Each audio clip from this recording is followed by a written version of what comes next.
আমরা প্রত্যেকে প্রত্যেক দিন অনেক পদার্থ ব্যবহার করে থাকি, সেটা খাতা পেন থেকে শুরু করে আমাদের খাবারের যে সমস্ত সবজি ফল এই সমস্ত কিছু, তার কিছু না কিছু অংশ আমরা ফেলে দিই। ওই যে অংশটা আমরা ফেলে দিই, কেন ফেলি? কারণ আমাদের সেটা কাজে লাগে না। কিন্তু এটা যে ফেলে দিচ্ছি সেটা কি নর্মালি এমনি পড়ে থাকছে?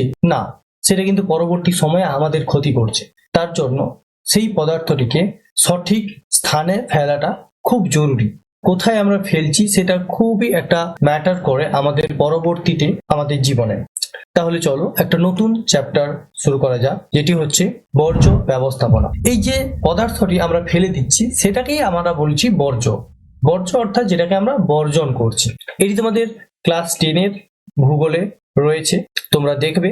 তোমাদের এই যে চ্যাপ্টারটি রয়েছে, সবাইকে স্বাগতম জানাচ্ছি এই ইউটিউব চ্যানেলে। এই বর্জ্যের যে ব্যবস্থাপনাটা রয়েছে, এটার জন্য আজকে যে ট্যাগলাইনটা নিয়েছি সেটা হচ্ছে গিয়ে বর্জ্যের সমস্যা, সঠিক ব্যবস্থাপনায় সমাধান। অর্থাৎ বর্জ্যকে কিন্তু সমস্যা হিসেবে না দেখে সঠিকভাবে আমরা কি করে ব্যবস্থাপনা করতে পারি সেটার দিকে আমাদেরকে নজর দিতে হবে। তো তোমাদের সামনে যে নাম্বারটি রয়েছে এটা একটা হিউজ নাম্বার। এই হিউজ নাম্বার দেখে ভয় পেলে চলবে না, এটা কিন্তু বাস্তব। এটি হচ্ছে গিয়ে প্রত্যেক বছর আমরা যে পরিমাণ ওয়েস্ট জেনারেট করছি সেটা কেজিতে লেখা রয়েছে। আমাদের টার্গেট থাকবে এটিকে যতটা সম্ভব কমানো যায়। তোমাদের সামনে এই যে ছবিটা তোমরা দেখতে পাচ্ছ এখানে, এটা কিন্তু পাহাড়ের মতো লাগছে, কিন্তু এটা কিন্তু মানে প্রাকৃতিকভাবে সৃষ্ট কোনো পাহাড় নয়।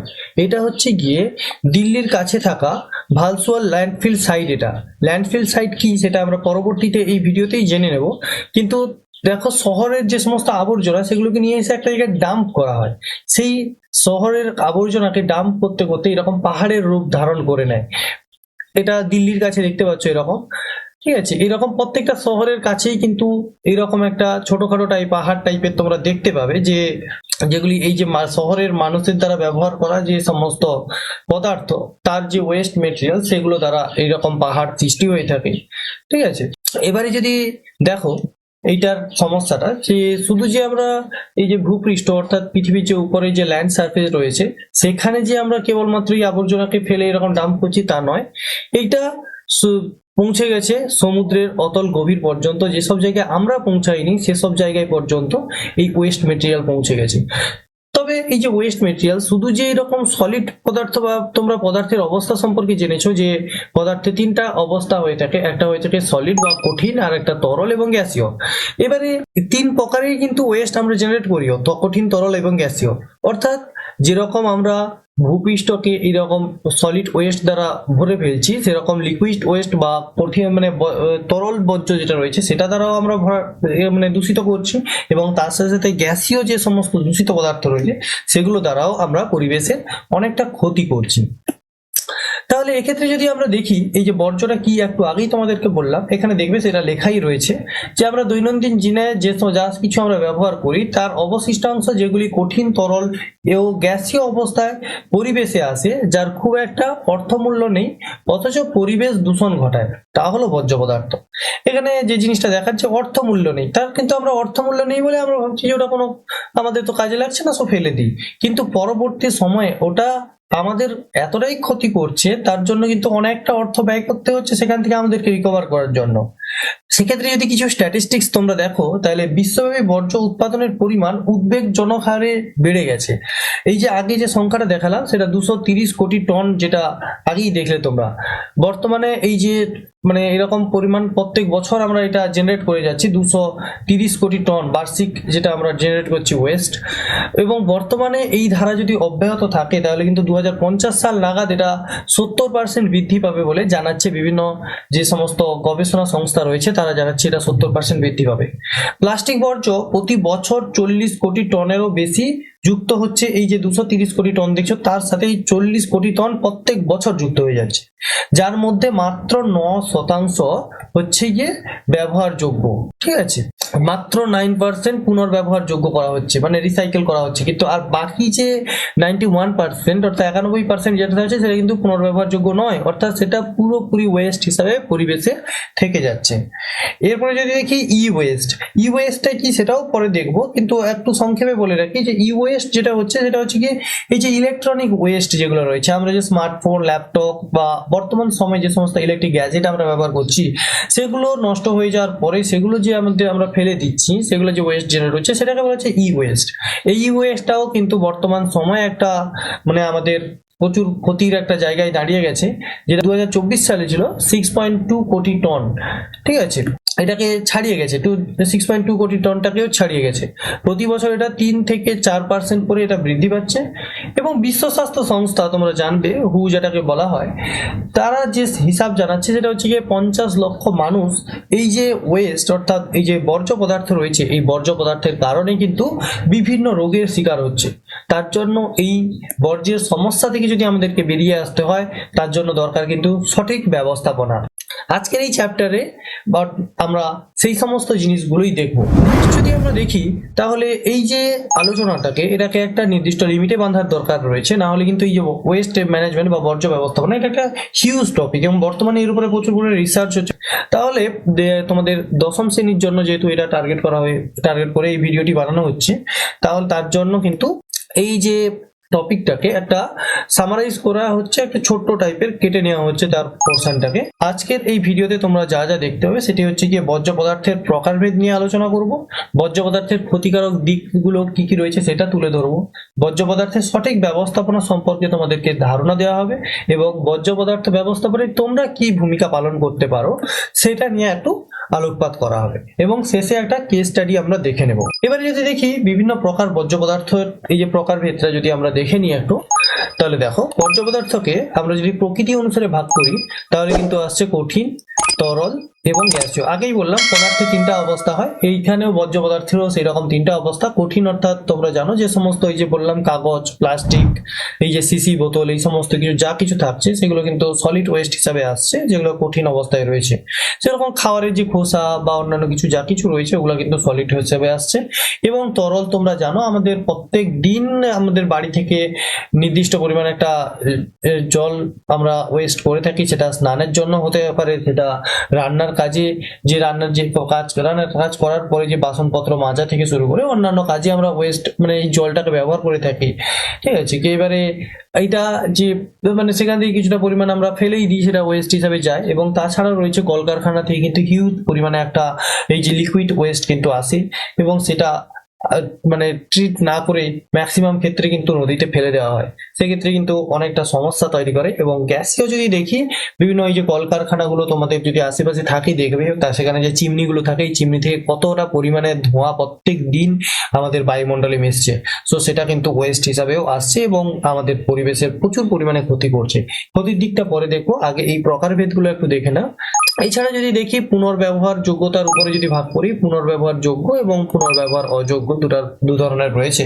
পুনর্ব্যবহার যোগ্যর মধ্যে কি কি রয়েছে, এমন কিছু জিনিস যেগুলোকে কিন্তু আমরা আবার বারবার ব্যবহার করতে পারি, সেগুলো কিন্তু পুনর্ব্যবহার যোগ্য। যেরকম আমরা যদি দেখি খবরের কাগজ তোমরা জানো সেটাকে আমরা বিভিন্ন কাজে কিন্তু ব্যবহার করি, শুধু খবরের কাগজ একবার পড়ে নিলাম ফেলে দিলাম নয়, তারপরে কিন্তু সেটাকে আমরা বিভিন্ন কাজে ব্যবহার করি, যেরকম বিভিন্ন ঠোঙ্গা বানাতে ব্যবহার করা হয়ে থাকে বা অন্যান্য পারপাসে ব্যবহার করা হয়ে থাকে। সেই সমস্ত জিনিস যেগুলোকে আমরা বারবার ইউজ করতে পারছি সেগুলোকে পুনর্ব্যবহার যোগ্য বলা হয়। এখন তোমরা দেখবে বিভিন্ন রেলওয়ে প্ল্যাটফর্ম বা অন্যান্য জায়গায় কিন্তু লেখা থাকে রিসাইকেল করার জন্য কিন্তু একটা নির্দিষ্ট একটা রিসাইকেল বিন করে দেওয়া থাকে। ওখানে দেখবে যে বিভিন্ন ওই যে স্প্রাইট বা অন্যান্য কিছুর বটলের গায়েও কিন্তু এই রিসাইকেলের সাইন দেওয়া থাকে এবং ওখানে লেখা থাকে রিসাইকেল মি বলে। ওটাকে যদি তোমরা সেই জায়গায় দিয়ে দাও তাহলে কিন্তু তারা কিন্তু সেই বোতলটাকে আবার রিসাইকেল করবে এবং রিসাইকেল করে ওটাকে আবার ইউজ করবে তারা কিন্তু। এরপরে যদি দেখি কিছু পদার্থ রয়েছে যেগুলো পুনর্ব্যবহার অযোগ্য। তোমরা দেখবে আগে মানে এই রিসেন্ট যে 2-1 বছর আগে কিন্তু এই ধরনের থার্মোকলের যে সমস্ত থালা অনুষ্ঠানে বিভিন্ন অনুষ্ঠানে কিন্তু এটা পরিবেশন করা হতো, এই থালায় ব্যবহার করা হতো, কিন্তু বর্তমান সময়ে সেগুলো দেখবে না, কারণ এগুলো কিন্তু পুড়িয়ে ফেললেও পরিবেশের প্রচুর পরিমাণে ক্ষতি করে, তার জন্য এগুলো পুনর্ব্যবহার অযোগ্য। তাই এই সমস্ত জিনিসগুলাকে কিন্তু, এবং প্লাস্টিকের কথাও বললাম আগে, প্লাস্টিক যে পরিমাণ আমরা ইউজ করি তার মাত্র 9% আমরা পুনর্ব্যবহার করতে পারি, বাকি কিন্তু পুনর্ব্যবহার অযোগ্য।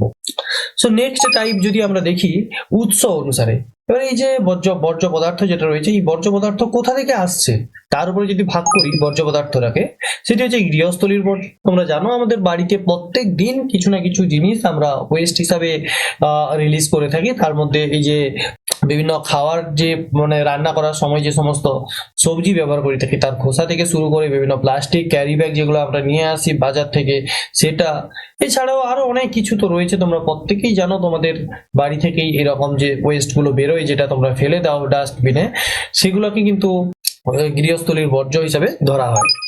এছাড়া যদি দেখি কৃষিজাত বর্জ্য, তোমরা জানো যে কৃষি ক্ষেত্র যেটা রয়েছে সেখানে যে সমস্ত প্রোডাক্ট গুলো উৎপন্ন হয়ে থাকে সেগুলো কিন্তু তার মধ্যে ম্যাক্সিমামটাই হচ্ছে গিয়ে পেরিসেবল আইটেম বা যেগুলো পচনশীল, সেগুলোকে যদি আমরা সঠিক সময়ে সঠিক জায়গায় না পৌঁছে দিতে পারি তাহলে কিন্তু সেটা নষ্ট হয়ে যায়, এবং সেটা নষ্ট হয়ে যাওয়ার পরে যে বর্জ্যের ধরনের বর্জ্যে পরিণত হয় সেটাকে আমরা কৃষিজাত বর্জ্য বলছি। এছাড়া যদি দেখি শিল্পজাত বর্জ্য, শিল্পের কথা বললাম, শিল্প থেকে সব রকমেরই আছে, যেরকম সলিড ওয়েস্ট অর্থাৎ কঠিন বর্জ্য আসছে, সেরকম তরল গ্যাসীয় সব ধরনেরই বর্জ্য পদার্থ শিল্প থেকে আসে।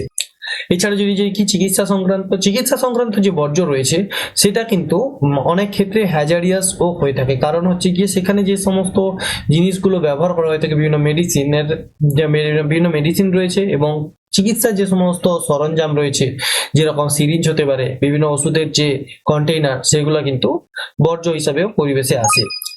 এবার যদি দেখি ই ওয়েস্ট বা ইলেকট্রনিক্স ওয়েস্ট, যেটা একটু আগেই বললাম যে ই ওয়েস্ট অর্থাৎ এই যে আমরা বিভিন্ন ল্যাপটপ, কম্পিউটার, মোবাইল ফোন বা অন্যান্য যে সমস্ত কিছু, এই যে বাল্ব বা আরো যা ধরবে যেগুলো মানে ইলেকট্রিসিটির সাহায্যে চলে, সেই সমস্ত জিনিসপত্রগুলো ক্ষতি হয়ে গেলে মানে নষ্ট হয়ে যাওয়ার পরে আমরা যখন সেগুলোকে ফেলে দিই, সেগুলো কিন্তু প্রাকৃতিকভাবে সৃষ্ট এই যে কৃষিজাত বর্জ্য বা গৃহস্থলীর যে বর্জ্য রয়েছে সেগুলোর মতো কিন্তু নয়, সেটা কিন্তু সম্পূর্ণ আলাদা ধরনের এবং সেটার ব্যবস্থাপনাও সম্পূর্ণ আলাদা ধরনেরই করতে হয়। তাহলে বুঝতে পারলে এতক্ষণ যে টাইপগুলো বললাম এগুলো প্রত্যেকটি কিন্তু তোমরা দেখেছো, দেখোনি এরকম কোনোটা নয়, প্রত্যেকটি তোমরা দেখেছো। এবারে বিষাক্ততার উপরে যদি ভাগ করি, বিষাক্ত এবং বিষহীন।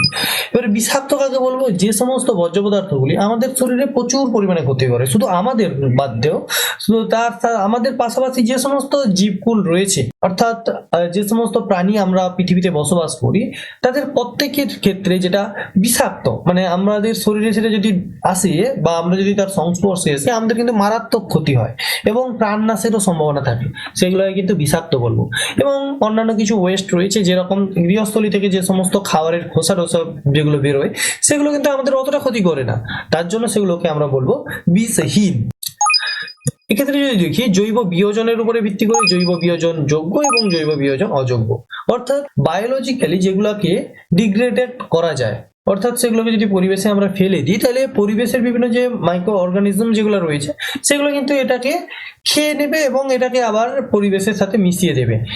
এই ধরনের যে বর্জ্য পদার্থ, যেরকম খাবারের খোসা একটু আগেই বললাম, সেগুলোকে যদি আমরা ফেলে দিই কোথাও তাহলে কিন্তু এই যে বিভিন্ন ব্যাকটেরিয়া রয়েছে, তারা বিভিন্ন ফাঙ্গাস রয়েছে, তারা কিন্তু এগুলোকে কিছুদিনের মধ্যেই পচিয়ে দেবে এবং পচিয়ে পরিবেশের সাথে এটাকে আবার মিশিয়ে দেবে, অর্থাৎ এটা আমাদের ততটা কোনো ক্ষতি করে না। কিন্তু সমস্যার যে জায়গাটা রয়েছে সেটি হচ্ছে গিয়ে এই যে জৈব বিয়োজন অযোগ্য যা কিছু রয়েছে সেইটা কিন্তু সব থেকে ক্ষতিকারক, কারণ এটাকে যে বায়োলজিক্যাল প্রসেস রয়েছে, অর্থাৎ প্রাকৃতিকভাবে যেটা মানে আমাদের যে রিসাইকেল সিস্টেম রয়েছে তার মাধ্যমে এটাকে আমরা রিসাইকেল করতে পারি না, বা এটাকে আমরা মানে পুনরায় আবার যে ঠিকঠাক করে ব্যবহার করব বা পরিবেশের সাথে মিশিয়ে নেব সেরকম হয় না, এটা কিন্তু পরিবেশে পড়ে থাকে এবং আমাদের মারাত্মক ক্ষতি করে অনেক ক্ষেত্রে। নেক্সট যদি দেখি বর্জ্য পদার্থের যে ক্ষতিকারক প্রভাবটা রয়েছে, এই প্রভাবটা যদি দেখো শুধু যে মানুষের উপরে প্রভাব পড়ছে তেমনটা নয়, এবং আমাদের যে পরিবেশ রয়েছে এবং অন্যান্য যে প্রাণী রয়েছে তাদের উপরে কিন্তু ক্ষতিকারক প্রভাব পড়ছে। তোমাদেরকে একটু আগেই বললাম যে পৃথিবীর এমন জায়গা রয়েছে যে জায়গায় আমরা পৌঁছাইনি, কিন্তু আমাদের সৃষ্টি করা ওয়েস্ট সেই জায়গায় পৌঁছে গেছে। এবং এখানে ছবিতে দেখতে পাচ্ছ যে এইরকম যে গলিগুলো তোমরা কিন্তু ভারতের বিভিন্ন শহরের যে শহরতলি এলাকা যেগুলো রয়েছে ওগুলোতে এই ছবি কিন্তু হামেশাই দেখতে পাবে না এরকম নয়, কিন্তু এরকম ছবি কিন্তু দেখতে পাবে। প্রচুর পরিমাণে আবর্জনা এরকম ডাম্প করা থাকে, এবারে বিভিন্ন পৌরসভা থেকে গাড়ি আসে এগুলোকে নিয়ে যায়, কিন্তু এই যে পড়ে থাকছে তখন কিন্তু এখান থেকে বিভিন্ন বিষাক্ত গ্যাস নির্গত হয় যেটা আমাদের স্বাস্থ্যের জন্য খুবই ক্ষতিকারক। এছাড়া পরিবেশে দেখো এখানে একটা ছবি দেখানো হয়েছে, যে সমস্ত প্রাণী রয়েছে তারা তো এত কিছু বোঝে না যে এগুলো তাদের ক্ষতি করবে, তারা এগুলোকে খেয়ে নিচ্ছে এবং তাদের শরীরের মধ্যেও এই যে প্লাস্টিকের যে পোর্শন বা প্লাস্টিকের ছোট ছোট মাইক্রোপ্লাস্টিক তাদের শরীরের মধ্যে পাওয়া যাচ্ছে। সুতরাং এই যে পরিবেশের উপরেও এটা খুবই মারাত্মক প্রভাব ফেলছে। এখানে যদি দেখি পরিবেশের উপরে প্রভাবটা, দেখো মাটি দূষণ এবং মাটির উর্বরতা হ্রাস পাচ্ছে এই বর্জ্যের কারণে। জল দূষণ হচ্ছে, নদীতে যে জলটা রয়েছে সেই নদীতে এই যে বিভিন্ন, আগেই বললাম বিভিন্ন শহর থেকে যেরকম মানে তরল বর্জ্য পদার্থ আসে, সেই রকমই বিভিন্ন কারখানা থেকেও তরল বর্জ্য আসে, যেগুলো আমরা নদীতেই নির্দ্বিধায় ফেলে দিই, তার ফলে কিন্তু জল দূষণ হচ্ছে। এছাড়াও আরো মানে বলতে যদিও খারাপ লাগে, আমরা যে সমস্ত মূর্তি বিসর্জন করি বা আমরা বিভিন্ন যে ধর্মীয় অনুষ্ঠানগুলো নদীতে করি, তার কারণে কিন্তু প্রচুর পরিমাণে ওয়েস্ট কিন্তু নদীতে আসছে। যেরকম প্রচুর পরিমাণে ফুল নদীতে ফেলা হয়, এবং তাছাড়াও যে আমরা যে মূর্তিগুলো ফেলে থাকি, মূর্তিগুলোতে কিন্তু যে রংটা ব্যবহার করা হয় সেটা কিন্তু কেমিক্যাল একটা, এবং সেই কেমিক্যালটা কিন্তু নদীতে অনেকটা ক্ষতিকারক প্রভাব ফেলছে এবং নদীর জলকে দূষিত করছে। এবং আলটিমেটলি নদীর জল দূষিত হলে নদীতে থাকা যে সমস্ত প্রাণী তারা ক্ষতিগ্রস্ত হবে, এবং সেই জলটা কিন্তু কোনো না কোনো ভাবে আমরাও ব্যবহার করি, সেটা চাষবাসের ক্ষেত্রে হোক, এবং অন্যান্য বিভিন্ন শহর রয়েছে যারা নদীর জলটাকেই মেনলি ব্যবহার করে থাকে তাদের পানীয় জলের যে চাহিদা মেটানোর জন্য, নদীর জলটাকে নিয়ে ব্যবহার করে। সেখানে কিন্তু এই যে কেমিক্যালগুলো সেগুলো কিন্তু সম্পূর্ণরূপে ছেঁকে ফেলা সম্ভব হয় না। যতই উন্নত টেকনোলজি এসে যাক না কেন, তা সত্ত্বেও কিন্তু ওখানে কোনো না কোনো দূষিত পদার্থ বেরিয়ে যাচ্ছে এবং সেটাকে আমরা খেয়ে নিচ্ছি, ফলে আমাদের শরীরে কিন্তু তার প্রভাব পড়বে। হয়তো ইমিডিয়েট প্রভাব পড়বে না, কিন্তু ধীরে ধীরে ধীরে ধীরে কিন্তু ওই প্রভাবটা আমাদের মধ্যে আসতে চলেছে। এরপরে যদি দেখি বায়ু দূষণ, তোমরা দেখলে যে কলকারখানা থেকে যে ধোঁয়া উঠছে সেটার মাধ্যমে তো বায়ু দূষণ হবেই।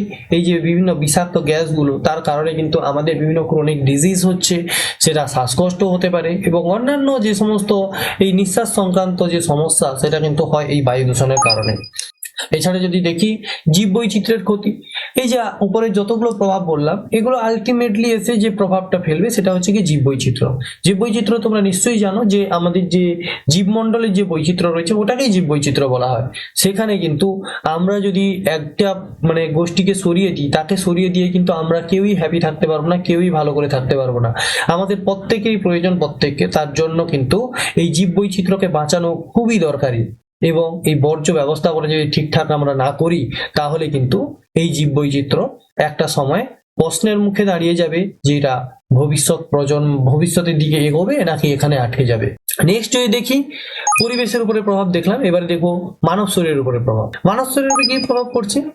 শ্বাসকষ্ট একটু আগেই বললাম, এই যে বায়ু দূষণের প্রভাব দেখো, বা পরিবেশের উপরে আমরা পরিবেশের দূষণ ঘটাচ্ছিলাম, সেটা আমাদের উপরে এসে শ্বাসকষ্ট এবং ফুসফুসের রোগ চলে এসেছে।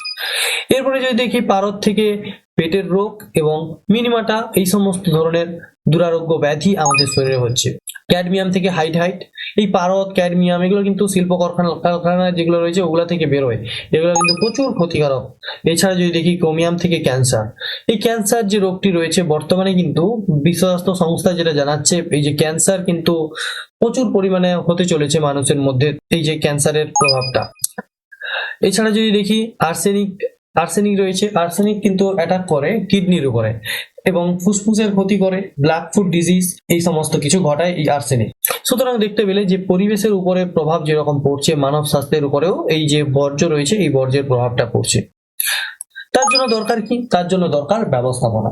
এই বর্জ্যকে আমরা যদি সঠিকভাবে ব্যবস্থাপনা করতে পারি তাহলে কিন্তু এই সমস্ত যে প্রভাবগুলো বললাম এগুলো থেকে কিন্তু আমরা বেরিয়ে আসতে পারবো এবং একটা ভালো লাইফস্টাইল আমরা কাটাতে পারবো। তাহলে এই ব্যবস্থাপনা কি এবং কিভাবে করব আমরা যদি সেটা দেখি, তাহলে দেখো এখানে পরিবেশ যেটা রয়েছে, আমাদের পরিবেশের অবনমন রোধ করা, মানব শরীরের বিভিন্ন রোগের হাত থেকে মুক্তি, জীববৈচিত্র্য রক্ষা ইত্যাদির উদ্দেশ্যে বর্জ্যের পরিমাণ হ্রাস, বর্জ্য পদার্থ সংগ্রহ, বর্জ্য পদার্থের উপযুক্ত ব্যবস্থাপনার মাধ্যমে তাকে পুনর্ব্যবহার, নতুন সম্পদ সৃষ্টি, বর্জ্যের যথাযথ সদ্ব্যবহার ইত্যাদি সম্মিলিত প্রক্রিয়াকে বর্জ্য ব্যবস্থাপনা বলা হয়। অর্থাৎ এখানে দেখলে এই সংজ্ঞাটা তোমাদের বইতে রয়েছে, বইতেও এরকম করে ভিডিও দেওয়া হয়েছে, বই থেকে এটা ডাইরেক্ট নেওয়া হয়েছে। এবং আগেও বললাম যে এই যে পরিবেশে এবং মানব শরীরে যে ক্ষতি রয়েছে সেটা থেকে বেরিয়ে আসার জন্য আমাদের দরকার এই বর্জ্য ব্যবস্থাপনা। এক্ষেত্রে যদি দেখো এই বর্জ্য ব্যবস্থাপনার ক্ষেত্রে 4R, তোমাদের বইতেও দেখবে এই 4R দেওয়া রয়েছে। এই 4R যে প্রিন্সিপালটা রয়েছে এটার কিন্তু খুবই একটা অপরিসীম ভূমিকা পালন করে। এক্ষেত্রে 4টা R যেটা রয়েছে তার মানে যদি দেখি, রিডিউস, রিইউজ, রিসাইকেল এবং রিফিউজ। রিডিউস অর্থাৎ কি, আমরা এই বর্জ্যটা যেটা রয়েছে তাকে যতটা পরিমাণ কমানো যায় সেদিকে নজর রাখুন। মানে আমাদের যাতে মানে একটা জিনিসকে ব্যবহার করা যাবে কিন্তু তা সত্ত্বেও আমাদের আছে বলে আমরা ফেলে দেব, ওইটা যেন আমরা না করি। তার জন্য আমরা যা কিছু আমাদের রয়েছে সেটাকে সম্পূর্ণরূপে ব্যবহার করব, যাতে ওয়েস্ট হিসাবে খুব মিনিমাম বেরোয়। আমরা সেটাকে প্রচুর পরিমাণে যতটা ইউজ করা যায় ততটা আমরা ইউজ করে নেব, ওয়েস্ট হিসাবে কম ফেলবো। এটাই হচ্ছে কি রিডিউস, আর কিছুই নয়। এবারে যদি দেখি বর্জ্য পদার্থের পুনর্ব্যবহার বা রিইউজ। রিইউজ কি, এখানে দেখতে পাচ্ছ ওই যে প্লাস্টিকের বটলগুলো যেগুলো রয়েছে ওগুলো দিয়ে কিন্তু একটা মানে গাছকে লাগানোর জন্য একটা গাছের যে টপ হিসাবে ওটা হিসাবে কিন্তু এটাকে ব্যবহার করা হচ্ছে। এখানে দেখো এরকম করে কিন্তু অন্যান্য আরো অনেক কিছু দেখবে, এই প্লাস্টিকের সিসি বোতল বা এই যে প্লাস্টিকের যে কন্টেইনার গুলো রয়েছে ওগুলো দিয়ে কিন্তু অনেক জিনিস বর্তমানে বানানো হচ্ছে। অর্থাৎ আমরা কি করছি, ওটাকে ওয়েস্ট হিসেবে না ফেলে দিয়ে ওটাকে আমরা কিন্তু আবার পুনরায় ব্যবহার করছি, রিইউজ করছি অন্য কোনো পারপাসের জন্য। এটা হচ্ছে কি রিইউজ। এবারে পুনর্নবীকরণ বা রিসাইকেল। রিসাইকেলটা কি জিনিস, একটু আগেই তোমাদেরকে বললাম যে কোনো কিছুকে আমরা যখন আবার পুনর্ভাবে নতুন করে আবার ইউজ করি, মানে যেটা ছিল সেটাকে আবার একটা প্রসেস করে সেম জিনিস আমরা বানাবো, সেটা হচ্ছে গিয়ে রিসাইকেল। ঠিক আছে, যেরকম প্লাস্টিকের বোতলের কথা বললাম, যেরকম স্প্রাইট বা অন্যান্য কিছুতে দেখবে এখন রিসাইকেল করার কথা বলা হয়, যে ওটাকে যদি তোমরা ওই রিসাইকেল বিনে যদি দিয়ে দাও তারা কিন্তু ওখান থেকে কালেক্ট করে নেবে এবং ওটাকে আবার প্রসেস করে ওটাকে ঠিকঠাকভাবে শোধন করবে এবং ভালো করে প্রসেস করে আবার সেম জিনিসটাকে কিন্তু আবার তারা ব্যবহার করবে। অর্থাৎ এরকম করে জিনিসের রিসাইকেল করবে তারা। এরপরে যদি দেখি পরিত্যাগ বা প্রত্যাখ্যান বা রিফিউজ যেটাকে বলা হচ্ছে। রিফিউজটা কি, অর্থাৎ আমরা যে সমস্ত মানে বর্জ্য পদার্থগুলো পরিবেশের ক্ষতি করছে, আমাদের ক্ষতি করছে, এই সমস্ত জিনিসগুলোকে বলবো না, আমরা সেগুলোকে ব্যবহার করবোই না। ঠিক আছে, সেগুলোকে আমরা বাই বলবো, সেগুলো দরকার নেই আমাদের। সেগুলোকে আমরা রিফিউজ করে যেগুলো পরিবেশ বান্ধব এবং আমাদের স্বাস্থ্যের উপরে বেশি ক্ষতি করবে না সেই সমস্ত পদার্থগুলোকে আমরা অ্যাকসেপ্ট করে নেব। সেই যে যেটাকে আমরা না বলছি, ওই যে ক্ষতিকারক পদার্থগুলো, সেটাকেই বলা হচ্ছে রিফিউজ। আমরা সেগুলোকে প্রত্যাখ্যান করবো না, আমাদের ওগুলো চাই না, ওই সমস্ত জিনিস আমরা ব্যবহার করব না। সেই মেন্টালিটি যদি আমরা তৈরি করতে পারি তাহলে কিন্তু এই যে বর্জ্যের সমস্যাটা অনেকটা সমাধান হবে। এই 4টা জিনিস দেখতে পেলে, যেরকম যদি বলা যায় প্লাস্টিক আমরা ব্যবহার করছি, আমরা যদি প্রত্যেকেই বলি না আমরা প্লাস্টিক ব্যবহার করব না, তাহলে প্লাস্টিকের সমস্যাটা কি থাকবে? না, থাকবে না। যেসব ক্ষেত্রে ব্যবহার না করলেই নয় সেসব ক্ষেত্রে ঠিক আছে, কিন্তু যদি আমরা দেখি প্লাস্টিক যে মানে এত পরিমাণে ইউজ হচ্ছে এবং আমরা মানে যত্র এটাকে ফেলেই দিচ্ছি যেখানে সেখানে, কোনো অসুবিধা নেই, মানে আমরা জাস্ট নর্মালি কোনো আমরা ভাবছি না যে ওটা কোথায় যাচ্ছে, কি হচ্ছে, কি প্রভাব পড়ছে, ওটার দিকে আমাদের কোনো চিন্তা ভাবনা নেই। আমরা যে কোনো জায়গায় কোনো কিছু লেস বা অন্যান্য কিছু খেলাম, প্যাকেটটা ওখানেই ফেলে দিলাম, কোনো না ডাস্টবিনে ফেলছি না কিছু বলছি, তাহলে কিন্তু তার প্রভাবটা পরবর্তী সময় আমারই উপরে এসে পড়বে। সো তোমরা বুঝতে পারলে এই যে 4R প্রিন্সিপাল যেটা রয়েছে। নেক্সট যদি দেখি বর্জ্য ব্যবস্থাপনার যে পদ্ধতি, তাহলে বললাম এই যে 4R প্রিন্সিপাল দেখলে বর্জ্য ব্যবস্থাপনা বললে, এবারে কি করে আমরা সেই ওয়েস্টটাকে করব, প্রসেসটা কি রয়েছে। দেখো বর্জ্য ব্যবস্থাপনার যে প্রসেসটা রয়েছে, প্রথমে বর্জ্য পৃথকীকরণ। এরকম তোমরা বিভিন্ন জায়গায় যদি যাও, কোনো হসপিটালে বা কোনো কর্পোরেট অফিসে বা কোথাও কোনো মানে রেলওয়ে স্টেশন, প্ল্যাটফর্ম, এই সমস্ত জায়গায় দেখবে এরকম বিভিন্ন কালারিং এর না ডাস্টবিন বসানো থাকে। এই কালারিং এগুলোতে কেন এরকম বসানো থাকে, এগুলোর কিন্তু একটা নির্দিষ্ট পারপাস রয়েছে। যেরকম এই যে গ্রিন কালারের যেটা রয়েছে সেখানে কিন্তু বায়োলজিক্যালি যেগুলো ডিগ্রেডেবল, যেটা বললাম, যেগুলো মানে জৈব বিয়োজন যোগ্য যে সমস্ত ওয়েস্ট, সেগুলো এখানে ফেলতে হয়। এবং তারপরে যদি দেখি যে ব্লু যেটা রয়েছে ড্রাই ওয়েস্ট, মানে যেগুলো শুকনো গুলোকে কিন্তু এখানে ফেলতে হয় ব্লুটায়। ঠিক আছে, এবং বিভিন্ন জায়গায় দেখবে এরকম কালারিং বসানো থাকে এবং তার নিচে লেখা থাকে যে এটাকে এখানে ড্রাই ওয়েস্ট দেওয়া হবে, নাকি এখানে বায়োলজিক্যালি ডিগ্রেডেবল দেওয়া হবে, নাকি এখানে মানে প্লাস্টিক ওয়েস্ট বা হ্যাজারিয়াস ওয়েস্ট কি থাকছে, এরকম কালার দিয়ে না, কালার কোড দিয়ে সুন্দরভাবে লেখা থাকে ওই জায়গায় কি থাকবে। এই ব্ল্যাক ডাস্টবিন যদি কোথাও দেখতে পাও তাহলে সেখানে কিন্তু দেখবে যে সেখানে কিন্তু যেগুলো প্রচুর পরিমাণে ক্ষতিকারক সেগুলো সেখানে দেওয়া হয়ে থাকে। যেগুলো এখানে দেখতে পাচ্ছে যে জেনারেল ওয়েস্ট,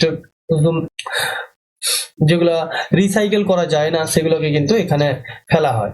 এবারে এই যে রেডটাতে হচ্ছে কি হ্যাজারিয়াস ওয়েস্ট যেটা রয়েছে, বিশেষ করে এক্ষেত্রে যেটা ফেলা হয় সেই যে চিকিৎসা সংক্রান্ত যে সমস্ত বর্জ্য পদার্থ রয়েছে সেটা এখানে কিন্তু ফেলা হয়ে থাকে। এবং ইয়েলো যেটা রয়েছে, এই ইয়েলোতে কিন্তু ফেলা হচ্ছে গিয়ে স্যানিটারি অ্যান্ড মেডিকেল ওয়েস্ট যেটা রয়েছে, অর্থাৎ এই যে বিভিন্ন স্যানিটারি প্যাড হয়ে থাকে বা বিভিন্ন মাস্ক অন্যান্য যা কিছু আমরা ব্যবহার করে থাকি সেটা কিন্তু এখানে আসে এই ইয়েলোতে। আর ব্ল্যাকটাতে দেখলে যেগুলোকে রিসাইকেল করা যায় না, যেটা ক্ষতিকারক, সেটাকে কিন্তু এখানে ফেলা হচ্ছে, ঠিক আছে। আর ব্লুটাতে কিন্তু রিসাইকেল যেগুলো করা যায়, সেটা ড্রাই ওয়েস্ট যেটাকে রিসাইকেল করা যায় সেটা এখানে আসবে। বুঝতে পারলে? তাহলে এটা কিন্তু এই যে ডাস্টবিন গুলো, এটা কিন্তু দেখতে গেলে এই যে সলিড ওয়েস্ট রয়েছে বা যেগুলোকে বললাম কঠিন বর্জ্য, এই কঠিন বর্জ্যগুলোকে আমরা এরকম বিভিন্ন ডাস্টবিনে ভাগ করে দিই যাতে পরবর্তীতে আমাদের প্রসেসিং করতে সুবিধা হয়। আমরা যদি ভাগ না করে এক জায়গায় সবকিছুকে যদি আমরা করে দিই, একটা ডাস্টবিন করলাম, ওই ডাস্টবিনে সবকিছুই ফেললাম, যেটা বায়োলজিক্যালি ডিগ্রেডেবল তাকেও ফেললাম, সেখানে প্লাস্টিকও ফেলবো যেটা রিসাইকেল করা যায় না, এবং যে সমস্ত প্লাস্টিকের বোতল যেগুলোকে রিসাইকেল করা যায় সেটাকেও সেখানে ফেলে দিলাম, তারপরে চিকিৎসা সংক্রান্ত যে বর্জ্য সেখানে সেটাও ফেলে দিলাম, ঠিক আছে, এবং স্যানিটারি যে সমস্ত প্রোডাক্ট রয়েছে সেগুলোকেও সেখানে ফেললাম। তাহলে কি হবে, ওটা একটা মিক্সচার তৈরি হয়ে যাবে এবং ওটাকে রিসাইকেল করা প্রচুর কষ্টসাধ্য, এবং সেটা কিন্তু রিসাইকেল না করে ম্যাক্সিমাম টাইমে ফেলে দেওয়া হয়। ফলে কিন্তু পরিবেশের আলটিমেটলি প্রভাব পরিবেশের উপরে পড়বে এবং সেখান থেকে আমাদের উপরে এবং প্রত্যেকটা প্রাণীর উপরে কিন্তু প্রভাব পড়বে। তাহলে এই বর্জ্য ব্যবস্থাপনার প্রথম যে স্টেপ সেটা হচ্ছে গিয়ে সলিড ওয়েস্টটাকে আমরা এরকম বিভিন্ন ভাবে স্যাগ্রিগেট করে নেব। আমরা যেটা বায়োলজিক্যালি ডিগ্রেডেবল তাকে একটা জায়গায় ফেলবো, এবং যেগুলো ডিগ্রেডেবল নয় তাকে অন্য জায়গায়, যেটা প্রচুর পরিমাণে ক্ষতি করে সেগুলোকে আলাদা এরকম ক্যাটাগরিতে আমরা ভাগ করে নেব যাতে আমাদের পরবর্তী প্রসেসিং এর সুবিধা হয়। নেক্সট যদি দেখি, নেক্সট হচ্ছে গিয়ে ভরাটকরণ বা ল্যান্ডফিল। ল্যান্ডফিল কি, যে সমস্ত পদার্থগুলি এই বায়োলজিক্যালি ডিগ্রেডেড হয়ে যায়, যেগুলো ধরো কিছুদিন জমিয়ে রাখলে সেটা অটোমেটিক্যালি প্রাকৃতিকভাবে সেটা পরিবেশের সাথে মিশে যাবে, সেই সমস্ত পদার্থগুলোকে কিন্তু এই ল্যান্ডফিল সাইটে আমরা ডাম্প করে নিই। ওখানে ডাম্প করা থাকলো, ওখানে থাকতে থাকতে ওই জিনিসটা পচে গলে পরিবেশের সাথে মিশে যাবে। এটা শহরের বাইরের দিকে একটু করা হয়, যে কোনো জায়গায় একটা, প্রত্যেকটা শহরের কিন্তু এরকম ল্যান্ডফিল সাইট একটা রয়েছে যেখানে ওয়েস্ট গুলোকে ডাম্প করা হয়। কিন্তু মানে দুঃখের ব্যাপার যেটি, এখানে কিন্তু বায়োলজিক্যালি ডিগ্রেডেবল যে ওয়েস্ট গুলো রয়েছে সেগুলোকে শুধু ফেলা হয় না, এর সাথে প্লাস্টিক মিশে আসে এই জায়গাতে, তার জন্য কিন্তু প্রচুর পরিমাণে মানে ওই যে জিনিসটা ওটা ঠিকঠাক ভাবে না পরিবেশের সাথে মিশতে পারে, এই পরিবেশের যে ক্ষতিটা এটা থেকে কিন্তু অনেকটা হয়ে যায় এই প্লাস্টিক মিশিয়ে ফেলার জন্য। প্লাস্টিক, কাঁচ সমস্ত কিছু এর মধ্যে দিয়ে আমরাই করছি, তার কারণে এরকম হচ্ছে, না হলে কিন্তু হতো না। আমরা যদি সজাগ ভাবে করি তাহলে কিন্তু এরকম সমস্যা হওয়ার কথা নয়। নেক্সট যদি দেখি কম্পোস্ট, এই কম্পোস্ট সার তোমরা শুনবে যে জৈব সার আমরা বিভিন্ন যারা মানে কৃষিকাজের সাথে যুক্ত আছো, যাদের বাড়িতে চাষবাস হয়, তোমরা জানবে যে এই কম্পোস্ট সার কিন্তু ব্যবহার করা হয়। এটা সবাত কম্পোস্টিং এবং অবাত কম্পোস্টিং দুটো রয়েছে, মানে একটিতে বায়ুর সাপ্লাই দেওয়া হয়, মানে বাতাস আমরা তার মধ্যে সাপ্লাই দিয়ে এইটা সারটা তৈরি করি। আর কিছু রয়েছে অবাত কম্পোস্টিং যেটা রয়েছে, সেখানে আমরা কিন্তু বাতাস দেই না, সেটাকে জাস্ট প্লাস্টিক র্যাপারের মাধ্যমে আমরা সেটাকে বাতাসের সাথে কন্ট্যাক্টটা বন্ধ করে দিই, তার মাধ্যমে সেগুলোকে পচন ঘটানো হয় এবং সেখান থেকে জৈব সার ব্যবহার করা হয়, যেটা আমরা পরবর্তীতে আমাদের খেতে ব্যবহার করে থাকি। নেক্সট যদি দেখি স্ক্রাবারটা কি রয়েছে, যেটা মানে বায়ুতে যে দূষিত বাতাসে যে দূষণটা যাচ্ছে না, যেটা আগেই বললাম যে কঠিন, তরল এবং গ্যাসীয়, ওই গ্যাসীয় যে পদার্থগুলো দূষক হিসাবে পরিবেশে চলে আসছে, ওইটাকে আটকানোর জন্য আমরা কি করি, এই রকম স্ক্রাবার বসিয়ে দিই, যেখানে ওই যে চিমনি গুলো রয়েছে ওই চিমনি দিয়ে ডাইরেক্ট ওই দূষিত বাতাসটাকে না বের করে দিয়ে এই স্ক্রাবারের মধ্যে দিয়ে ফ্লো করানো হয়। এই স্ক্রাবারের মধ্যে দিয়ে ফ্লো করানোর ফলে কি হয়, ওই যে দূষিত পদার্থগুলো ওগুলো ওখানেই আমরা স্টোর করে নিই, ঠিক আছে। এই স্ক্রাবার আবার 3টা টাইপের হয়, এত ডিটেলসে তোমাদের জানতে হবে না, জাস্ট জেনে রাখো জানার জন্য। অত ডিটেলসে তোমাদের পরীক্ষায় না আসবে, না কাজে লাগবে, কিন্তু এটা নিজে জানা খুবই দরকার। এক্ষেত্রে যে দেখো আর্দ্র এবং শুষ্ক রয়েছে এবং স্থির তড়িৎ। আর্দ্র যে ক্ষেত্রে রয়েছে কি আছে, ওই যে মানে গ্যাসটা পাস করছে তার উপর থেকে কিন্তু জলের ফোঁটা স্প্রে করা হয়ে থাকে। এই জলের ফোঁটা স্প্রে এর মাধ্যমে ওই জলে ডিজলভ করে নেয় বা ওইটাকে মানে জলে মিশে যায় আর কি, ওই যে দূষণ পদার্থগুলো, এবং ওটাকে আলাদা করে নেওয়া হয়। এবং যেটা ড্রাই স্ক্রাবার রয়েছে ওখানে ওই স্পঞ্জ টাইপের একটা মানে লেয়ার ব্যবহার করা হয়, যার মধ্যে দিয়ে গ্যাসটাকে চালনা করা হয়, এবং ওই স্পঞ্জ মতো যে জিনিসটা রয়েছে ওটা কিন্তু স্পঞ্জ নয়, এবারে ওইটা সেই টাইপের, তার মধ্যে কিন্তু ওই দূষক পদার্থগুলো আটকে যায়। এরপরে যদি দেখি ইলেকট্রিক স্থির তড়িৎ যে অদক্ষেপক যেটা রয়েছে বা ইলেকট্রোস্ট্যাটিক যে স্ক্রাবারটা রয়েছে, সেক্ষেত্রে কি করা হয়, সেক্ষেত্রে কিন্তু ইলেকট্রিক ফিল্ড ইউজ করা হয় এবং তার মাধ্যমে এই বায়ু থেকে দূষিত পদার্থগুলো আলাদা করে নেওয়া হয় এবং বাতাসটা যেটা শুদ্ধ হয়ে যায় সেটাকে কিন্তু পরিবেশে ছাড়া হয়। এবারে যদি নেক্সট আমরা দেখি তাহলে হচ্ছে কি নিকাশ, মানে কঠিন হলো, তরল হলো, এবারে যদি কঠিন হলো, গ্যাসীয় হলো, এবারে আমরা তরলে আসছি। তরল বর্জ্যটাকে কি করে আমরা ব্যবস্থাপনা করব? তরল বর্জ্যকে ব্যবস্থাপনা করার জন্য এইরকম নিকাশি ব্যবস্থা আমরা ব্যবহার করে থাকি, যেখানে কিন্তু এইরকম ট্রিটমেন্ট প্ল্যান্ট আমরা বসিয়ে থাকি, যেখানে 3টা ধাপে আমরা মূলত এই যে দূষিত পদার্থ রয়েছে সেগুলোকে আমরা পরিশোধন করার চেষ্টা করে থাকি। প্রাথমিক ধাপে আমরা সেখানে যে ভাসমান যে সমস্ত দূষিত পদার্থ রয়েছে সেগুলোকে আলাদা করে নিই। এখানে দেখতে পাচ্ছ এই যে জলটা এলো, এখানে এই যে উপরে যেগুলো ভেসে আছে এগুলোকে কিন্তু এটা ঘুরতে থাকবে, এই যে দেখতে পাচ্ছ এটা ঘুরতে থাকবে এবং এই উপরে ভাসমান যেগুলো রয়েছে ওগুলোকে ক্লিন করবে। এখানে দেখতে পাচ্ছ 3টাতে কিন্তু ক্লিন করা চলছে, ঠিক আছে। তার পরবর্তীতে যেগুলো থিতিয়ে পড়েছে নিচে সেগুলোকে আমরা আলাদা করে নেব এবং তারপরে জলে যেগুলো দ্রবীভূত রয়েছে, থার্ড স্টেজ অর্থাৎ প্রগৌণ লেয়ারে জলে যেটা দ্রবীভূত রয়েছে সেটাকে আমরা ট্রিটমেন্ট করব এবং তারপরে সেই জলটাকে আমরা আবার নদীতে ছেড়ে দেব, অর্থাৎ শুদ্ধ করে জলটাকে আমরা ছাড়ছি। কিন্তু ম্যাক্সিমাম ক্ষেত্রে এটা হয় না, পুরো একদম ডাইরেক্ট যে জলটা শিল্প থেকে আসে ডাইরেক্ট নদীতে ফেলে দেওয়া হয়। পরবর্তী একটা কেস স্টাডি দেখাবো, সেখানে এই জিনিসটা রয়েছে।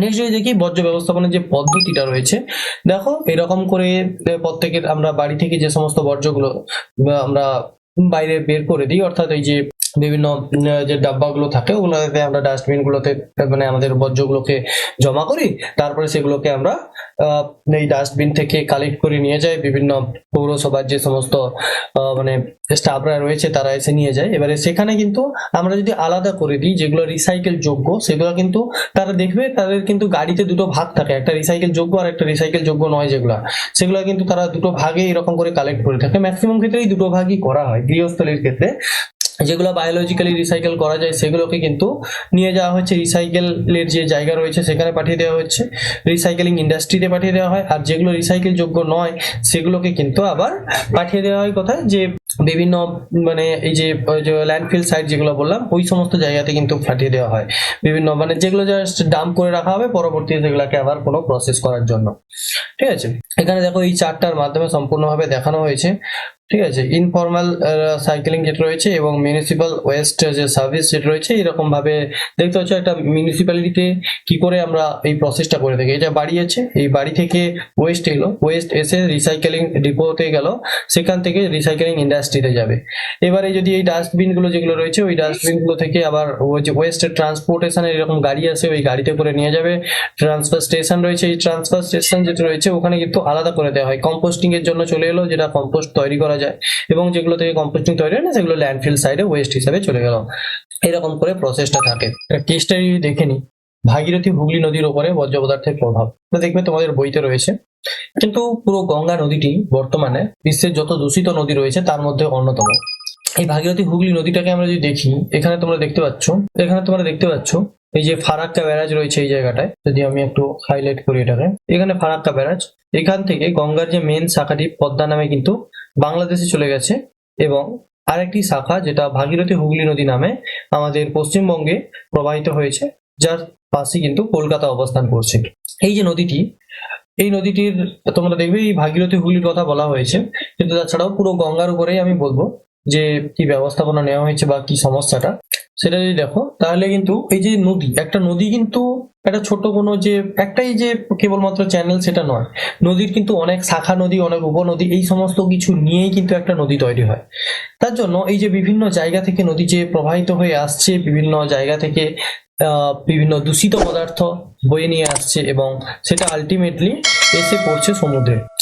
এই বিভিন্ন জায়গা থেকে যে দূষিত পদার্থগুলো কালেক্ট করছে তার মেন কারণ হচ্ছে গিয়ে নদীর পাশেই তোমরা দেখবে বিভিন্ন বড় বড় শহরগুলো কিন্তু এই নদীর পাশেই গড়ে উঠেছে। তার জন্য শহর থাকলে ওখানে ইন্ডাস্ট্রি থাকবে, ওই ইন্ডাস্ট্রি বা শিল্প থাকা মানে শিল্প থেকে কিন্তু দূষিত পদার্থ বেরোবে। এবং আগে যে ম্যানেজমেন্টের কথা বললাম বা শিল্প যে কারখানা থেকে দূষিত পদার্থগুলোকে যেভাবে ব্যবস্থাপনার মাধ্যমে সেটাকে পরিবেশে নির্গত করার কথা ছিল, সেরকম কিন্তু কোথাও হয় না। পার্টিকুলারলি ওরকম ভাবে যে পুরোপুরি ফলো করবে বা কিছু ওরকম কিন্তু অ্যাকচুয়ালি হয় না। অনেকটা সমস্যা কিন্তু প্রতিটা ক্ষেত্রে কিন্তু থেকে যায়। ওই যে সমস্যাটা থেকে যায়, সেই সমস্যাটা কিন্তু পরবর্তীতে প্রভাব পড়ছে নদীর উপরে। নদীর যে হেলথ, নদী কিন্তু কোনো মৃত কোনো কিছু নয়, কিন্তু নদী কিন্তু একটা জীবন্ত সত্তা। যেরকম মানুষ যেরকম একটা জীবন্ত সত্তা, সেরকম নদীরও একটা জীবন রয়েছে। নদীতে যদি আমরা এরকম দূষিত পদার্থ ফেলতে থাকি, আলটিমেটলি নদীর হেলথটা খারাপ হয়ে যাবে এবং তার প্রভাব কিন্তু আমাদের উপরেও পড়বে।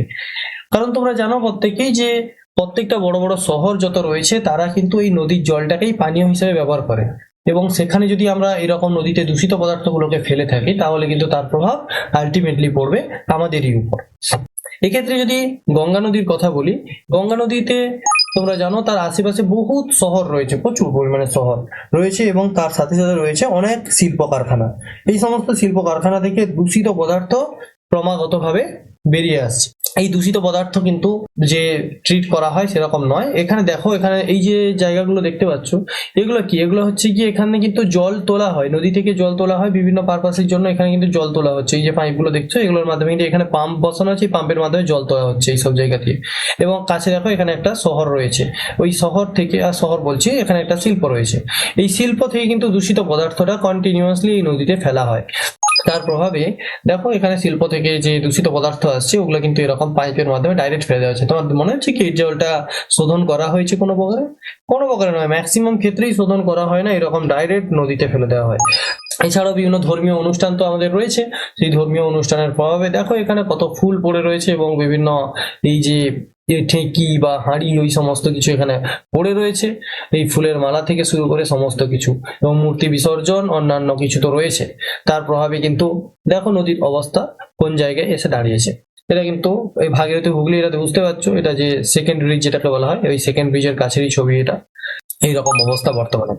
এই যে নদীর যে দূষণটা, এটাকে ঠিকঠাক করে নদীর জলটাকে যাতে একটা নির্দিষ্ট কোয়ালিটিতে রাখা যায়, সেটা হচ্ছে গিয়ে স্নান করার যোগ্য কোয়ালিটি যেটা রয়েছে ওই কোয়ালিটিতে নদীর জলটাকে নিয়ে আসার জন্য গঙ্গা অ্যাকশন প্ল্যান নেওয়া হয়, যেটি নেওয়া হয়েছিল 1986 সালে 14ই জানুয়ারি। তৎকালীন প্রধানমন্ত্রী রাজীব গান্ধীর উদ্যোগে এটি নেওয়া হয়, এবং অনেকটা অর্থ এক্ষেত্রে কিন্তু বরাদ্দ করা হয়েছিল। কিন্তু তা সত্ত্বেও এরকম ট্রিটমেন্ট বলা হয়েছিল যে এরকম ট্রিটমেন্ট প্ল্যান্ট বসানো হবে এবং জল শোধন করা হবে, কিন্তু অ্যাকচুয়ালি সেটা কিন্তু সম্পূর্ণরূপে করা সম্ভব হয়নি আজও পর্যন্ত। এবং যে বর্তমান সরকার কেন্দ্রে যারা রয়েছেন ওনারা কিন্তু একটা প্ল্যান নিয়েছিল যেটাকে বলা হচ্ছে নমামি গঙ্গা প্ল্যান, যেটার মাধ্যমে কিন্তু এই গঙ্গাটাকে যাতে পুনরায় রিজুবিনেট করা যায়, অর্থাৎ আপনার যে পর্যায়ে আগে ছিল ক্লিন গঙ্গা যেটা ছিল সেরকম ভাবে যাতে ক্লিন করা যায়, তার জন্য কিন্তু 42,500 কোটি টাকার একটা বরাদ্দ করা হয়, এবং 2014 থেকে 2026 পর্যন্ত টার্গেট ছিল তার মধ্যে গঙ্গা নদীকে ক্লিন করা হবে। কিন্তু বর্তমানে অতটা করা সম্ভব হয়নি, কাজ চলছে, কিন্তু সম্পূর্ণরূপে যে করা হয়ে গেছে, গঙ্গা ক্লিন হয়ে গেছে ওটা কিন্তু বলা যায় না। বর্তমানে বিভিন্ন জায়গায় তোমরা যদি গঙ্গার ভিজিট করে থাকো তাহলে তোমরা জানবে যে গঙ্গা কিন্তু পুরোপুরিভাবে ক্লিন এখনো হয়নি। এই সমস্ত টার্গেট ছিল, এত কিছু তোমাদের জানার দরকার নেই, শুধু নামগুলো জেনে রাখবে। গঙ্গা অ্যাকশন প্ল্যান আগে নেওয়া হয়েছিল 1986-তে, বর্তমানে নমামি গঙ্গা যে প্ল্যানটা রয়েছে ওটা কিন্তু চলছে। এছাড়া যদি পরবর্তীতে আমরা যেটা দেখবো সেটা হচ্ছে গিয়ে বর্জ্য ব্যবস্থাপনায় শিক্ষার্থীদের ভূমিকা। যারা স্টুডেন্ট রয়েছে তারা এই ম্যানেজমেন্টে কি করবে? আগে দেখলে যে সমস্ত ম্যানেজমেন্টের কথা বললাম ওটা হিউজ, মানে একটা করতে গেলে শিক্ষার্থীরা এক্ষেত্রে কিন্তু সেই যে আগে যেগুলো বললাম ওক্ষেত্রে শিক্ষার্থীরা কিছু করতে পারবে না। ওক্ষেত্রে সরকার বিভিন্ন উদ্যোগ নিয়ে বড় বড় সমস্ত প্ল্যান্ট বসাচ্ছে, সেগুলোর মাধ্যমে সেটাকে ম্যানেজ করার চেষ্টা করছে। কিন্তু শিক্ষার্থীরা কি করবে? তোমরা প্রত্যেকেই জানবে যে কোনো কাজ কিন্তু হট করে যে মানে বড় মাত্রায় করা সম্ভব সেরকম নয়, ছোট ছোট পদক্ষেপ নিতে হয় কোনো বড় উদ্দেশ্যকে সফল করার জন্য। তাই আমরা শিক্ষার্থী যারা রয়েছি তাদের প্রত্যেকেরও দায়িত্ব রয়েছে নিজেদের যে সমস্ত বর্জ্য পদার্থ রয়েছে সেগুলোকে ম্যানেজ করা। আমরা আমাদের যে সমস্ত বর্জ্যগুলো আমরা উৎপন্ন করছি সেগুলোকে আমরা ম্যানেজ করব, সেগুলোকে আমরা পরিবেশে যতটা কম পরিমাণে ফেলা যায় সেটা আমরা দেখবো, সঠিক জায়গায় ফেলবো, এই সমস্ত কিছু কিন্তু আমাদেরকে করতে হবে। তাহলে যদি দেখি যে শিক্ষার্থীরা কি করতে পারে, নিজের বাড়ি, বিদ্যালয় এবং পার্শ্ববর্তী পরিবেশ যাতে বর্জ্য মুক্ত থাকে সেদিকে তোমাদের প্রত্যেককে নজর দেওয়া দরকার। আশেপাশের পরিবেশে তোমরাই থাকবে, সো তোমাদের ওই পরিবেশটা যদি তোমরাই না পরিষ্কার করো তাহলে কে করবে? সেটা তোমাদের দায়িত্ব। তোমাদের পার্শ্ববর্তী পরিবেশ যাতে পরিষ্কার পরিচ্ছন্ন থাকে, নিজের বাড়ি যাতে পরিষ্কার পরিচ্ছন্ন থাকে, নিজের বিদ্যালয় যাতে পরিষ্কার পরিচ্ছন্ন থাকে। নেক্সট যদি দেখি, প্লাস্টিকের ব্যবহার যতটা সম্ভব কমানো যায়। প্লাস্টিকের ব্যবহার আমরা কিন্তু প্রতিটা ক্ষেত্রে করছি, যেরকম আমরা যদি দেখি আমরা যে প্লাস্টিকের যে পেনগুলো, ওয়ান চান্স পেন যেগুলো আমরা ইউজ করি, সেই জায়গায় তার জায়গায় যদি আমরা যদি মাল্টিপল ইউজ করা যায় যে সমস্ত রিফিল দেওয়া পেন সেগুলো যদি ইউজ করি করি তাহলে কিন্তু একটা পেনকে আমরা অনেকটা টাইম ব্যবহার করতে পারবো, ফলে কিন্তু ওয়েস্টটা কমবে। মনে হচ্ছে যে এটা তো খুব সাধারণ একটা ছোট স্টেপ, তাহলে কি হবে, এই একটা পেনের মাধ্যমে কিরকম করে পরিবর্তন আসবে, ওরকম নয়। কিন্তু এই যে ছোট ছোট পরিবর্তনের মাধ্যমে কিন্তু বড় একটা পরিবর্তন আসতে পারে। সো এই জিনিসটা দেখতে হবে। এবং খাওয়ার বা অন্যান্য যে দ্রব্য যেগুলো আমরা মানে কিনে থাকি, সেক্ষেত্রে দেখতে হবে তার যে মোড়কটা বা যে ঠোঙ্গার মাধ্যমে আমরা সেটাকে কালেক্ট করছি, সেটা যেন পরিবেশ বান্ধব হয়, সেটা যেন পরিবেশের বেশি না ক্ষতি করে, সেই রকম আমাদেরকে দেখতে হবে। নেক্সট যদি দেখি অপ্রয়োজনীয় জিনিস যেগুলো রয়েছে, আগেই দেখালাম যে বিভিন্ন ওই যে প্লাস্টিকের বোতল দিয়ে ওখানে কিরকম গাছ লাগানো হচ্ছে, সেরকম বিভিন্ন জিনিস কিন্তু বর্তমানে বানানো হচ্ছে। এখানেও দেখতে পাচ্ছ যে ছবিটাতে এখানে দেখানো হয়েছে এই যে জিনিসটা, এটাও কিন্তু প্লাস্টিকের বোতল দিয়েই বানানো হয়েছে। সো এরকম বিভিন্ন জিনিস কিন্তু তোমরা বানাতে পারো, জিনিসটাকে ডাইরেক্ট না ফেলে দিয়ে ওখান থেকে কোনো কিছু বানিয়ে কোনো শোপিস টাইপের, তাহলে তোমরা কিন্তু সেটাকে বাড়িতে রাখতে পারবে এবং সেটা দেখতেও সুন্দর লাগে। অনেক ক্ষেত্রে কিন্তু অনেকে অনেক কিছুই বানায় এই সমস্ত জিনিস দিয়ে। সো ওয়েস্ট হিসেবে না ফেলে এটাও আমরা করতে পারি। নেক্সট যদি দেখি বর্জ্য পদার্থ এই যে সঠিক জায়গায় ফেলা, একটু আগেই বললাম যে ওয়েস্টটাকে আমরা ঠিক জায়গায় ফেলবো, যেরকম যেটা আমরা বায়োলজিক্যালি ডিগ্রেডেবল রয়েছে তাকে তার জায়গায় ফেলবো, এবং যেটা প্লাস্টিক ওয়েস্ট রয়েছে যাকে আমরা বায়োলজিক্যালি ডিগ্রেডেড করতে পারি না, সেগুলোকে তার জায়গায় ফেলবো। এরকম করে বর্জ্যটাকে যাতে আমরা সেগ্রিগেট করতে পারি, তার জন্য কিন্তু তোমরা যেরকম দায়িত্ব পালন করবে সেরকম বিদ্যালয়েরও উচিত সেরকম ডাস্টবিনগুলোকে ভাগ করে রাখা, যাতে একটা ডাস্টবিনই কেবল না থাকে, সেখানে ডাস্টবিনগুলোকে ভাগ করা এবং প্রত্যেকটা ডাস্টবিনের গায়ে নির্দিষ্ট সিম্বলের মাধ্যমে বুঝিয়ে দেওয়া যে ওই ডাস্টবিনটাতে আমরা কিটা ফেলবো, কোন ধরনের বর্জ্য ফেলবো, সেটা যেন একটা মেনশন থাকে। এইরকম ব্যবস্থা কিন্তু করতে হবে।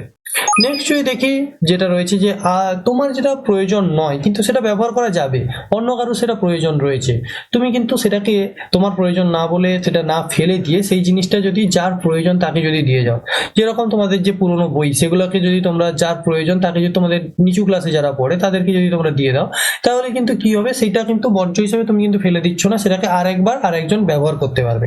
সো এই দিকে একটু নজর দেওয়া প্রয়োজন। এছাড়া যদি দেখি যে তোমরা যারা শিক্ষার্থী রয়েছো তাদের কিন্তু প্রত্যেকে তোমরা ভবিষ্যৎ নাগরিক দেশের। সো সেক্ষেত্রে তোমরা যদি এই ওয়েস্ট ম্যানেজমেন্টের কনসেপ্টটাকে ঠিকঠাকভাবে বোঝো এবং ঠিকঠাকভাবে অ্যাপ্লাই করে থাকো, তাহলে কিন্তু এই যে পরিবেশটা রয়েছে, পরিবেশ কিন্তু তার আগের যে রূপ যখন ভালো একদম স্বাস্থ্যকর পরিবেশ ছিল সেই জায়গায় পৌঁছে যাবে। বর্তমানে যেরকম দূষণযুক্ত যে পরিবেশ রয়েছে সেখান থেকে দূষণ মুক্ত পরিবেশ তোমরা কিন্তু পরে পাবে। নেক্সট যদি দেখি যে শেষে আমরা পৌঁছে গেছি আজকের এই প্রেজেন্টেশনের, এই শেষে আমরা যদি দেখি যে এই যে বর্জ্য ব্যবস্থাপনার যে ব্যাপারটা রয়েছে এটা কিন্তু বেশি যে জটিল সেরকম নয়, আমরা ছোট ছোট স্টেপের মাধ্যমে এটা করতে পারবো। এবং বর্জ্য পদার্থ তোমরা দেখলে যে যেটাকে আমরা ফেলে দিচ্ছি সেটাকে মাল্টিপল টাইম অনেক ক্ষেত্রে ইউজও করা যায়, সেটাকে যে ব্যবহার করা যায় না সেরকম নয়। এবারে বর্জ্য পদার্থ আমরা যদি দেখি যে এমন কিছু যেটাকে আমরা ফেলে দিচ্ছি কারণ তার ব্যবহার আমাদের কাছে নেই বা আর্থিক মূল্য আমাদের কাছে নেই, কিন্তু সেটাকে যদি আমরা কোনো নির্দিষ্ট টেকনোলজি ডেভেলপ করার মাধ্যমে সেটাকে যদি আমরা মাল্টিপল টাইম ইউজ করতে পারি, তাহলে কিন্তু সেই জিনিসটাকে আমরা ব্যবহার করতে পারবো আবার। অর্থাৎ সেটা কিন্তু আমাদের কাছে আর বর্জনীয় কিছু না হয়ে সেটা কিন্তু আমাদের কাছে সম্পদ হিসাবেও ব্যবহার আমরা করতে পারি।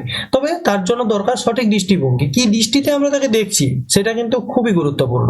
এই যে বর্জ্য ব্যবস্থাপনার যে পদ্ধতিগুলো এগুলোকে যদি আমরা ঠিকঠাকভাবে ইউজ করি, যেরকম 4R এর কথা বললাম, তাছাড়াও পরবর্তীতে যে সমস্ত প্রসেসগুলো বললাম সেগুলো যদি আমরা ফলো করি, তাহলে কিন্তু একটা টাইমে এমন হবে যেখানে কিন্তু বর্জ্য পদার্থের পরিমাণ অনেকটা কমে আসবে এবং আমাদের পরিবেশেরও একটা বর্জ্য পদার্থ সহ্য করার একটা লিমিট আছে। ওই লিমিটে যদি আমরা বর্জ্য পদার্থ জেনারেট করি তাহলে কিন্তু পরিবেশের বেশি ক্ষতি পড়বে না। একেবারে বর্জ্যহীন পৃথিবী মানে কল্পনা করাটাও বর্তমানে দুঃস্বপ্নের মতো, কিন্তু বর্জ্য পদার্থের সাথেই আমাদেরকে থাকতে হবে, কিন্তু সেই জিনিসটা যতটা পরিমাণে রিডিউস করা যায় সেই দিকে আমাদের প্রত্যেকের নজর রাখতে হবে। এছাড়া যদি শেষে আমি বলতে চাই সেটা হচ্ছে কি, এই যে পুরো প্রেজেন্টেশনটা এটা তৈরি করার জন্য যে সমস্ত গ্রন্থের হেল্প নেওয়া হয়েছে সেগুলো রয়েছে এটা, এবং বিভিন্ন ওয়েবসাইট যেগুলো ব্যবহার করা রয়েছে সেগুলো এখানে দেওয়া রয়েছে, তাদের কাছে আমি কৃতজ্ঞতা স্বীকার করছি। এছাড়া যদি এই যে পুরো প্রেজেন্টেশনটায় কোনো জায়গায় তোমাদের প্রশ্ন থেকে থাকে তাহলে কমেন্ট সেকশন রয়েছে, কমেন্ট সেকশনে তোমরা প্রশ্ন করতে পারো। সুতরাং সবাইকে ধন্যবাদ। এই রকম যে বর্জ্য ব্যবস্থাপনার পদ্ধতিগুলো রয়েছে সেগুলোকে আমরা প্রত্যেকেই মানে ফলো করব এবং একটা বর্জ্যমুক্ত পৃথিবী করব, এই অঙ্গীকারের মাধ্যমে আজকের এই প্রেজেন্টেশনটা শেষ করছি।